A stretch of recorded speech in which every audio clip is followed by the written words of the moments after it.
அனைவருக்கும் வணக்கம். இன்னைக்கு வீடியோவில் நம்ம எதை பற்றி பார்த்து தெரிஞ்சுக்க போகிறோம் அப்படின்னா, என்ன மாதிரியான விஷயங்களெல்லாம் பார்க்க போகிறோம் அப்படின்னா, தமிழர்களின் கடவுள் அப்படின்னு முருகப்பெருமானுக்கு இன்னொரு பெயர் இருக்குது அப்படின்னு நம்ம எல்லோருக்குமே தெரியுங்க.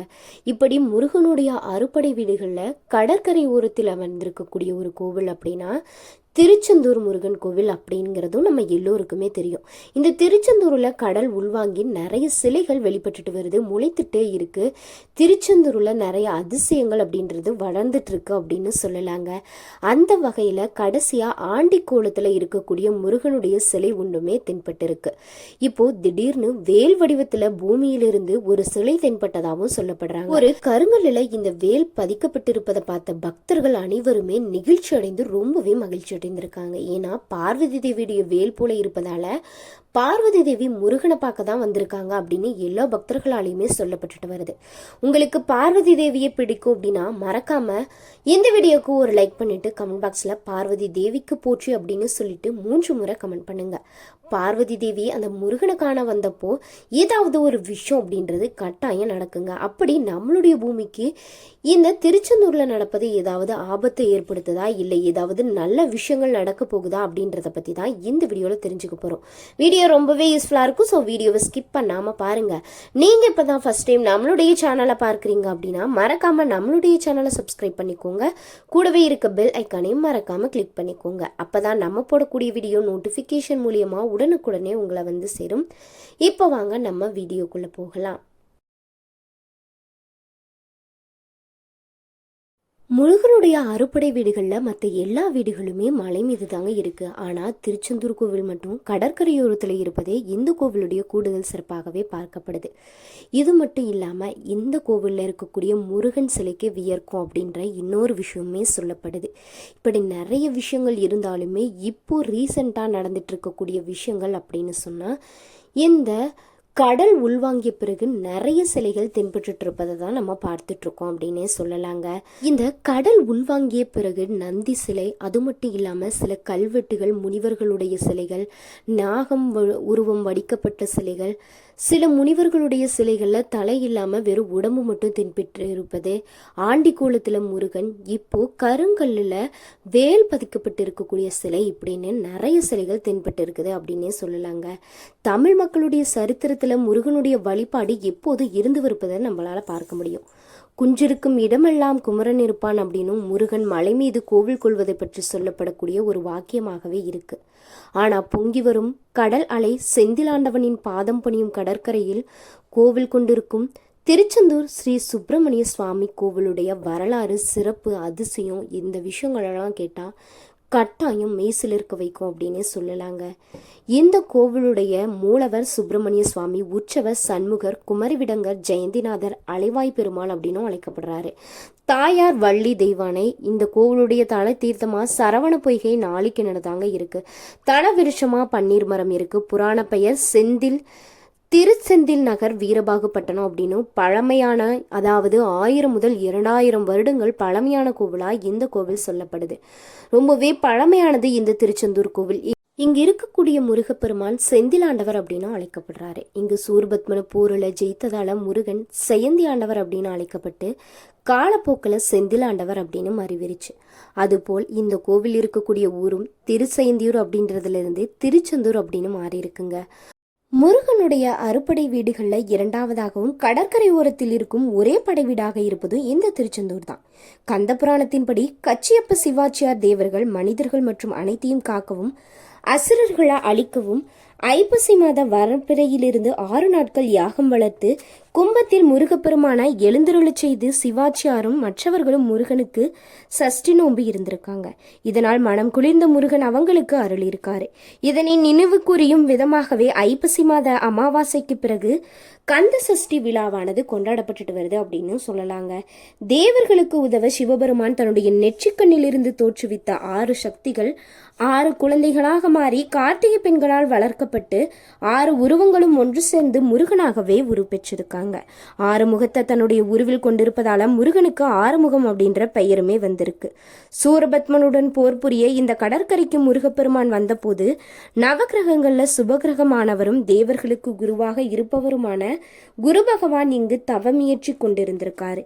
சிவனுடைய மைந்தனான முருகனை பணிந்து வணங்கிய குரு பகவான் அசுரர்களுடைய வரலாற்று பற்றி சொல்லி சூரபத்மனை போரில வெல்வதற்கு முருகப்பெருமானுடனும் அவருடைய படையினருடன் ஆலோசனை செய்து சிறந்த அறிவுரைகளையுமே வழங்கியிருக்காரு. இதனால ரொம்பவே மகிழ்ந்த முருகப்பெருமான் தான் இங்கே கோவில் கொள்ளும் வரத்தை அருளியிருக்காரு. இதனால மகிழ்ந்த குரு பகவான் விஸ்வகர்மாவை அழைத்து இங்கு கோவில் எழுப்பியிருக்காரு. இதனால இங்கு கோவில் கொண்டிருக்கும் சயந்திநாதரை வணங்குவதால குரு பகவானுடைய அருளுமே சேர்த்து நம்மளுக்கு கிடைக்குங்க. முருகப்பெருமானுக்கு 6 படை வீடுகள் அப்படின்னு வழக்கமா சொல்லப்படக்கூடிய ஒரு வாக்கியமாகும். போர் வீரர்களுடைய குழுமத்தை படை அப்படின்னு சொல்லுவாங்க. முருகப்பெருமான் சூரபத்மனை அழிப்பதற்கு தன்னுடைய போரிடும் படை வீரர்களோடு தங்கியிருந்த இடம்தான் திருச்செந்தூர் தலம். இதனால படை வீடு அப்படின்னு அழைக்கப்படக்கூடிய தகுதி திருச்செந்தூருக்கு மட்டும்தான் இருக்கு. அதே நேரத்துல தன்னை காண வரக்கூடிய பக்தர்களின் அனைத்து கஷ்டங்களையும் போக்கும் முருகனின் ஆற்றுப்படுத்தும் ஆறுதல் அளிக்கும் வீடுகள் 6 படை வீடுகளாகவே மாறி போயிடுச்சு. சூரபத்மனை ஐப்பசி மாதம் சஷ்டி தினத்துல முருகப்பெருமான் வடம் செய்ததால இங்கு கந்த சஷ்டி விழா ஐப்பசி மாதத்துல ரொம்ப சிறப்பான முறையில இந்த கோவில்ல கொண்டாடப்படுது. கந்த சஷ்டி விழாவின் போது மக்களின் நன்மைக்காக சண்டியாகமும் செய்யப்படுது. 6 நாட்கள் நடக்கும் இந்த கந்த சஷ்டி விழாவை காண லட்சக்கணக்கில் மக்கள் திருச்செந்தூர் கோவில் மற்றும் கடற்கரை பகுதியில கூடுவதை நம்மளால பார்க்க முடியும். இங்கு கோவில் கொண்டிருக்கும் செந்தில் ஆண்டவர் நவகிரகங்கள்ல குரு பகவானுடைய சாராம்சத்தை கொண்டவராய் இருக்காரு. இதனால ஜாதகத்துல குரு பகவானுடைய அருளை பெற்று அவருடைய திசை காலத்துல சிறந்த நன்மைகளை பெற பக்தர்கள் பெருமளவுல இந்த கோவிலுக்கு வந்து வழிபட்டுட்டு தான் வராங்க. இந்த திருச்செந்தூர் கோவில் சிறந்த ஒரு பரிகார தலமாகவும் அரசியலில் பல வெற்றிகளையும் உயர் பதவிகளையும் பெற விரும்புகிறவங்க இந்த கோவிலுக்கு சென்று முருகனுக்கு அபிஷேகம் செய்து வணங்கணும்.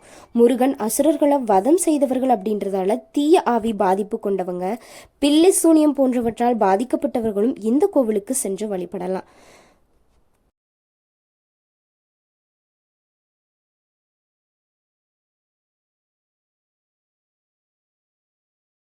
குறிப்பாக குழந்தை பேர் இல்லாமல் தவிக்கிறவங்க திருச்செந்தூர் முருகப்பெருமானுக்கு அபிஷேகம் செய்து கோவிலை வலம் வந்து வழிபட நன்மக்கள் பெற்றே அருள்வார் முருகப்பெருமான் அப்படின்றது நம்பிக்கையாகவே சொல்லப்படுது. பொதுவாக எல்லா கோவில்களுக்கு வரக்கூடிய பக்தர்களுக்கு திருநீர் வழங்குறது ஒரு வழக்கமா இருக்கும். இது வழக்கமாக நடைபெறக்கூடிய ஒரு நிகழ்வு அப்படின்னு சொன்னாங்க. இருந்தாலுமே ஒரு சில கோவில்களில் வழங்கப்படக்கூடிய திருநீர் அதீத மகத்துவம் நிறைந்ததா சொல்லப்படுது. 2ஆம் படை வீடாக போற்றப்படக்கூடிய திருச்செந்தூர் சுப்பிரமணிய சுவாமி கோவிலில் வழங்கப்படும் திருநீர் பிரசாதமும் தனித்துவமான மகிமை பெற்றிருக்கு அப்படின்னு சொல்லலாம். இந்த கோவிலில் மட்டும் பன்னீர் இலையை வைத்து திருநீர் வழங்குவது இந்த கோவிலுடைய மிகப்பெரிய அதிசயமாகவும் சிறப்பம்சமாகவுமே பார்க்கப்படுது. இதற்கு பின்னால சொல்லப்படக்கூடிய காரணமும் கதையும் அனைவரையுமே மெய்சிலிருக்க வைக்கும் அப்படின்னு சொன்னா அதுல ஆச்சரியமே கிடையாதுங்க. எல்லா கோவில்கள்லயும் கோவிலுக்கு வரக்கூடிய பக்தர்களுக்கு திருநீர் வழங்குவாங்க. இதே போலதான் பழனி தண்டாயுதபாணி கோவில் மூலவர் சிலை நவாபாஷானதால ஆயிருக்கு. இதை போகர் சித்தர் உருவாக்கினார் அப்படின்னு நம்ம எல்லோருக்கும் தெரியும். சந்தனம் பன்னீரால் செய்யப்படும் அபிஷேகங்கள் மட்டுமே திருமேனி முழுவதும் படும் வகையில செய்யப்படும். மற்ற அபிஷேக பொருட்கள் அனைத்தும் முருகப்பெருமானின் சிரசின் மீது வைத்து எடுக்கப்படுவாங்க. அப்படி எடுக்கப்படும் பொருட்கள்ல ரொம்பவே விசேஷமானது தாங்க இந்த திருநீர். இது பக்தர்களுக்கு அருள் பிரசாதமாகவே வழங்கப்படுது. இது நோய்களை தீர்க்கும் சக்தி படைத்ததாகவும் இது பலரும் அறிந்த ஒரு விஷயமாகவுமே சொல்லப்படுது. இதே போல 2ஆம் படை வீடு போற்றப்படக்கூடிய திருச்செந்தூர் சுப்பிரமணிய சுவாமி கோவிலில் வழங்கப்படும் திருநீர் பிரசாதமும் தனித்துவமான மகிமை பெற்றிருக்கு. இந்த கோவிலில் மட்டும்தாங்க பன்னீர் இலையில வைத்து திருநீர் பிரசாதமா கொடுக்கக்கூடிய வழக்கம் இருக்கு அப்படின்னே சொல்லலாம். திருச்செந்தூர் பகுதியில பன்னீர் மரங்கள் அதிகம் இருப்பதால பன்னீர் இலையில வைத்து திருநீர் கொடுக்கப்படுவதா பொதுவா சொல்லப்படுது.